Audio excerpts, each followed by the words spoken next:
नमस्कार दोस्तों, कैसे हैं आप लोग। बात करेंगे हम आईआरएफसी की। आईआरएफसी के अंदर आज ज़बरदस्त तेज़ी देखने को मिल रही है। लगभग 10% एट प्रेजेंट 10% की तेज़ी है, लेकिन 14 से 15% तक का आज इसने हाई लगाया है। बहुत ही शानदार रैली नज़र आ रही है और लगभग यहाँ पर आप देख सकते हैं 153 के आसपास आज का हाई है और यही रेसिस्टेंस का जोन भी है, क्योंकि आप यहाँ पर देख सकते हैं ये 20 डेज़ का जो ईएमए है वो रेसिस्टेंस की तरह एक्ट कर रहा है 20s, और ये दो जो आप ईएमएस देख रहे हैं 20 और 21, तो इन ईएमएस को क्रॉस करना बहुत ही ज़्यादा ज़रूरी है। इसके ऊपर जब तक यह क्लोज नहीं देता है तब तक एक बड़ी रैली इन द सेंस की 180 तक का जो मूवमेंट है वह हमें देखने को मिल सकता है, यदि एक बार ये इन मूविंग एवरेजेस को एक बार क्लोजिंग बेसिस पर इसको पार कर दे। ठीक है, बहुत ही अच्छी मोमेंटम यहाँ नज़र आ रही है, क्योंकि काफ़ी नीचे के लेवल से बाइंग निकल कर आई थी, बहुत ही बड़ी रैली आ गई थी और उसके बाद करेक्शन भी काफ़ी अच्छी खासी नज़र आई थी। यहाँ आप देखो 192 193 के आसपास का इसने हाई लगाया था बजट से पहले पहले, और बजट के आने के बाद से लगातार स्टॉक के अंदर हमें गिरावट करेक्शन देखने को मिल रहा था। लेकिन अब जो है काफ़ी दिनों के बाद फिर से एक अच्छी खासी बाइंग अपॉर्चुनिटीज़ नज़र आई है और लोगों ने माल दबाकर उठाया है। लगभग यहाँ पर आप देखो तो 128 129 के लेवल से बहुत ही अच्छी यहाँ पर खरीदारी हुई है। यहाँ पर आप देख सकते हो आज जो पहला 5 मिनट का जो कैंडल था, ठीक है, वहीं से बहुत ही शानदार 5 मिनट के अंदर ही पूरा का पूरा माल उठा लिया गया था 145 तक का 5 मिनट के अंदर। मतलब कि 10% की जो तेज़ी थी, मार्केट ओपन होते ही लोगों ने दबाकर माल उठाया, क्योंकि बहुत ही कल के डेट में भी अच्छी खासी गिरावट हुई थी। अगर कल की बात करें तो यहाँ पर आप देख सकते हैं 130 के आसपास जो है प्राइस पहुँच गया था, तो एक अच्छी अपॉर्चुनिटीज़ थी, क्योंकि बहुत सारे लोगों को मौका नहीं मिला था। जो एक बुल रन चल रहा था इन रेलवे स्टॉक्स में, तो बहुत सारे लोग मिस कर गए थे इस अपॉर्चुनिटीज़ को। तो फिर से जब स्टॉक एक अच्छे खासे वैल्यूएशन पर आया तो लोगों ने दबाकर खरीदारी की और अभी भी स्टॉक में काफ़ी तेज़ी बाकी है।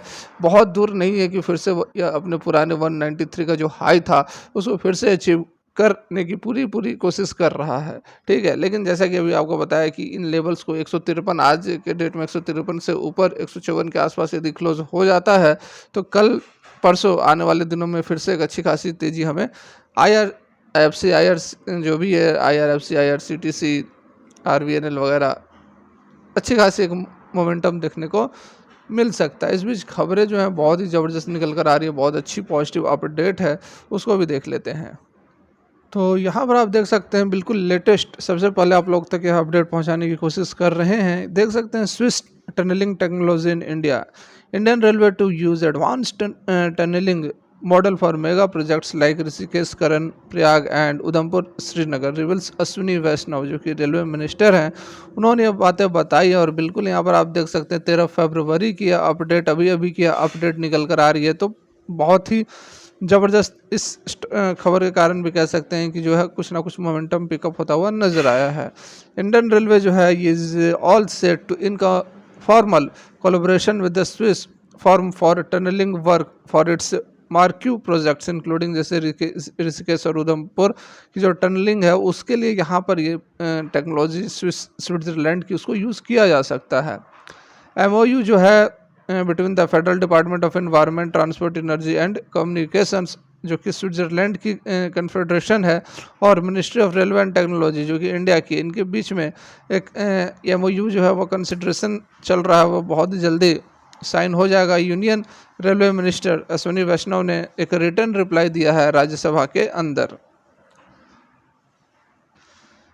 तो इस टेक्नोलॉजी के तहत कौन कौन से क्षेत्र में काम किया जाएगा, तो वह भी आप देख सकते हैं कि railway infrastructure, railway safety, railway scheduling, operations improvement, multi modal transport, new technology and innovations, ये सारी जो क्षेत्र हैं इसके अंदर जॉइंटली मिलकर काम किया जाएगा। मतलब वहाँ की जो टेक्नोलॉजी है उसको अडॉप्ट किया जाएगा, यहाँ की जो टेक्नोलॉजी है उसको बताया जाएगा। दोनों ही कंट्रीज़ आपस में जो है अपने टेक्नोलॉजीज़ को शेयर करेंगे।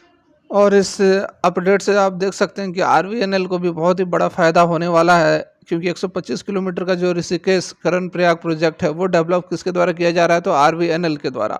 ठीक है, तो बहुत ही बड़ा बेनिफिशियर हो सकता है। उसके साथ 272 किलोमीटर का जो उधमपुर श्रीनगर बामूला प्रोजेक्ट है वो अंडर किसके है, तो Indian railway construction international limited के। तो बहुत ही बड़ा इन दोनों कंपनियों को इस प्रोजेक्ट से बेनिफिट हो सकता है। बीजेपी एमपी विजयपाल सिंह द्वारा क्वेश्चन पूछा गया था, जिस पर कि उन्होंने अश्विनी वैष्णव जी ने पूरा का पूरा रिप्लाई दिया है। इससे पहले जनवरी में अश्विनी वैष्णव जी स्विट्ज़रलैंड भी गए थे और वहाँ पर जाकर उन्होंने उनकी जो रेलवे सिस्टम है उसको बिल्कुल समझने की कोशिश की थी, और उस समय भी बताया था कि इंडियन रेलवे तैयार है कोलैबोरेट करने के लिए स्विस रेलवे के थ्रू, मेमोरेंडम ऑफ अंडरस्टैंडिंग के through, to glean insights from their best practice methodologies. He stated that Indian Railway has a potential to learn from Switzerland, citing their expertise in the hub and spoke model and tunneling technologies. ये पहले भी जनवरी में वो वैष्णव जी गए थे Switzerland, वहाँ जाकर ये सारी बात उन्होंने बताया था।